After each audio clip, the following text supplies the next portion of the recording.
Ya, oke guys, balik lagi dengan Jaki dan gua mau membahas saham SMDR ya guys. Kemarin sudah rilis laporan keuangannya dan SMGR ini termasuk perusahaan yang kalau kata SMDR ya guys, kalau kata saudara gue termasuk yang GCG-nya bagus. Gue melihatnya juga ya bagus karena dia ada keterbukaan di sosial media. Ya, gak semua perusahaan bisa begitu. Tahu-tahu minus, tahu-tahu labanya berkurang. Nah, sosmed ini SMDR ini memiliki GCG yang bagus karena gue juga ada saudara di Perindo ya. Dan dia memang mengetahui bahwa SMDR ini GCG-nya bagus dia kayak nggak pernah gitu main belakang suap-suap gitu nggak pernah, jarang gitulah. Nah, balik lagi ke SMDR. SMDR ini prospek usahanya, kalau gua katakan prospek usahanya bagus, bagus. Kenapa gua katakan bagus ya? Karena perusahaan seperti SMDR ya, bisnis peti kemas, pengangkutan hasil tambang, ya jasa pelayaran, keagenan, nggak pernah sepi guys. Ini nggak pernah sepi. Ini negara kita negara maritim, kepulauan. Ya bisnis ini nggak pernah sepi. Nah masalahnya begini guys, SMDR. SMDR ini kalau kalau lihat di data ini guys ya di kuartal 1 2024 memang hasilnya kalau lu pegang sahamnya ya SMDR ini pasti lu menyimpulkan ini mengecewakan guys karena gini kita nggak bisa memungkiri bahwa SMDR ini peningkatan asetnya itu luar biasa signifikan dengan dia perusahaan yang minim dividen ya, minim dividen. Kemudian dia ya tidak membagikan dividen lah. Dividennya digunakan hasil-hasilnya kas internal gitu ya. Bahkan tidak jarang SMDR ini juga berhutang, mengajukan pinjaman. Kemudian tahun 2023 ada sukuk ijaroh kalau gua nggak salah 500 miliar. Dia membeli kapal, kita tidak bisa memungkiri asetnya itu meningkat dua kali lipat dibanding tahun 2018, tahun 2019. Nah, masalahnya adalah kenapa returnnya on asetnya ya sekecil ini gitu loh. Ini tantangan buat manajemen SMDR. Yang bisa dijaga dari SMDR ini begini guys, gross profitnya. Gross profit marginnya itu SMDR betul bisa menjaga di angka 13%, 13, di atas 10% lah. Kecuali kalau misalkan memang ada booming komoditas, dia bisa di angka 28%. Sekarang pun gross profit marginnya masih di angka 16%. Artinya kalau kita dapat duit 100.000, kita masih dapat laba bruto itu 16%. Ini sebenarnya untuk perusahaan jasa seperti SMDR ini kecil. Kenapa kecil? Karena ada biaya penyusutan, guys. Salah satunya gaji ya, gaji. Ada banyak beban-beban yang harus dibayarkan. Ada biaya penyusutan dan lain-lain. Kapal-kapal itu kan harus disusutkan, guys. Nggak mungkin dia tidak disusutkan. Dan itu adalah hal yang wajar untuk perusahaan sekelas SMDR. Dia harus menyusutkan nilai kapalnya. Sampai nanti nilai kapalnya jadi nol, aset-aset selain kapal juga jadi nol gitu ya, pelabuhan. Dan dia masih bisa menghasilkan. Itu harus dikeluarkan. Dan dia untuk melakukan penyusutan aja, guys. Nih, di tahun 2023 lah katakanlah nih ya.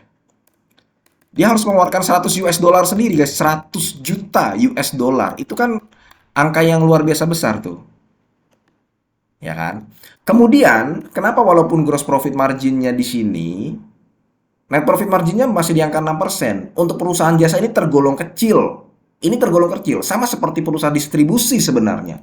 Sama seperti Ucit, seperti Akra, ya kan? Itu tergolong kecil. Nah, net profit margin di bawah 10% itu tergolong kecil. Dia bisa dapat pendapatan 150 juta US dollar, tapi untungnya cuma 10 juta US dollar. Itu termasuk kecil. Kenapa? Ya karena SMDR ini dia suka hutang.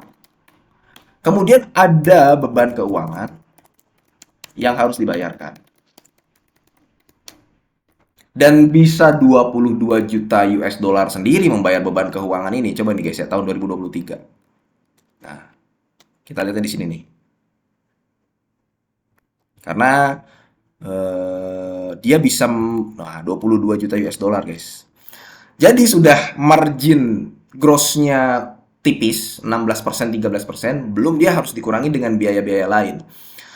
Untuk jangka panjang, Oke, SMDR masih sangat prospek karena sekali lagi gue katakan ya berdasarkan ini nggak pernah sepi guys. Cuman kalau kita lihat dari ini guys ya, kita lihat dari indikator Container Freight Index ya kan, dia masih di sini-sini aja. Tinggi, mulai tinggi kan di tahun 2021 kuartal 3 kuartal 4 guys. Di sini nih guys. BDI-nya juga waktu tahun 2021 tinggi itu guys di akhir. Makanya IPS SMDR itu tinggi. Cuma sekarang masih di sini-sini aja guys. Nah, mempertimbangkan hal tersebut ya, dia ada hutang, ada beban keuangan yang harus dibayarkan, kemudian ada penyusutan, kemudian indeks dari BDI dan untuk ke container freight index juga belum masih di situ-situ aja ya. Kalau misalkan lu mau masuk dan lu menemukan saham lain yang bisa memberikan dividen lebih besar, ya silakan coba lu cari saham lain. Untuk sementara ini SMDR belum menjadi pilihan. Belum menjadi pilihan yang prioritas, bisa dikatakan seperti itu kalau lu mau beli SMDR. Coba cari yang lain dahulu. Namun, yang bisa menggerakkan saham SMDR ini ketika adanya booming komoditas lagi. Nah, kalau ada booming komoditas lagi, dia bisa nih guys, di sini nih guys. Oh ya, ini stock split ya guys, tahun 2022 ke belakang sebelum stock split. Ini setelah stock split. Nah, jadi SMDR bisa gerak, bisa terbang ketika apa? Ya ketika ntar ada booming komoditas. Cuman, melihat dari adanya konflik ketegangan di Timur Tengah, ya kan booming komoditas salah satunya terjadi ketika kemarin itu ada konflik Ukraina Rusia kan. Itu diperparah di situ. Nah, ketika ada konflik Timur Tengah masih biasa aja gitu loh. Komoditas masih di situ-situ aja. Sehingga ya itu yang tadi gue simpulkan. SMDR masih belum menjadi prioritas dan kalau misalkan banyak orang yang tidak melirik saham ini, sahamnya belum akan kemana-mana.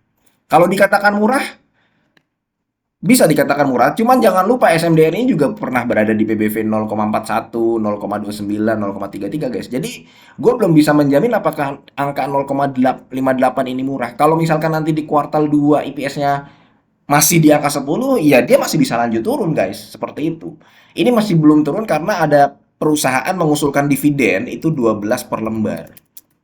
Yakni yieldnya kalau dari sekarang sekitar 4%. Ya itu masih belum turun, masih belum turun dalam. Cuman kalau misalkan nanti ternyata disetujui dan kuartal 2 hasilnya tidak memuaskan, ya dia bisa lanjut turun gitu loh guys. Ya, mudah-mudahan video ini bermanfaat dan semoga lo sehat selalu sehingga kita bisa bertemu kembali di video-video selanjutnya. Ini bukan ajakan jual beli. Gua akhiri wassalamualaikum warahmatullahi wabarakatuh.